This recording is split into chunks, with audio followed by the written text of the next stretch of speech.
তো দেখো আমাদের এই ঘরে সরকারি দেওয়া ঘরে এখন আমরা মূলা শাক মানে মূলা পালং শাক দইনা শাক ওই পাশে লাগাইছি মটর কলাই শাক খেসারি কলাই শাক পেঁয়াজ রসুন সবই লাগাইছি।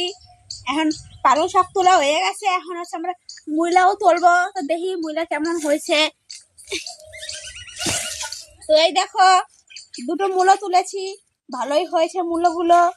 তো এখন আলু তুলবো, দেখা যাক খুঁজে খুঁজে তুলবো। আলু হয়েছে কোথায়?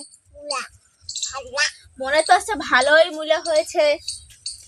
যাই হোক দেখো এই যে অনেকগুলোই তুললাম।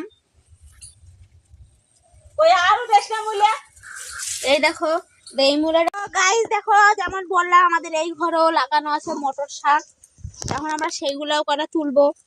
তো দেখো এই যে তুলছি, নিজেকে ক্ষেত জমি মানে নিজেকে ঘরের ভেতরে শাক মজাই লাগছে, বেশ নরম নরম কচি কচি শাক তুলছি। দেখো কত সুন্দর।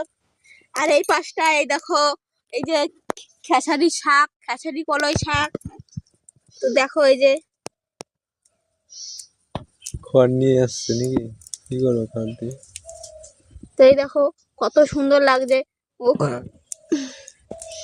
তুলছি। আলো কি দিতে দেবো? ছুলে দাও না মামা, দিয়ে দাও শুদ্ধ।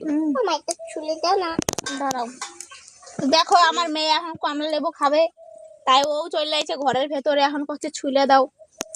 তো দেখি ছুলে দিতে হবে, আগে শাক কটা তুলে নই। দেখো এই যে নিজের জমির শাক।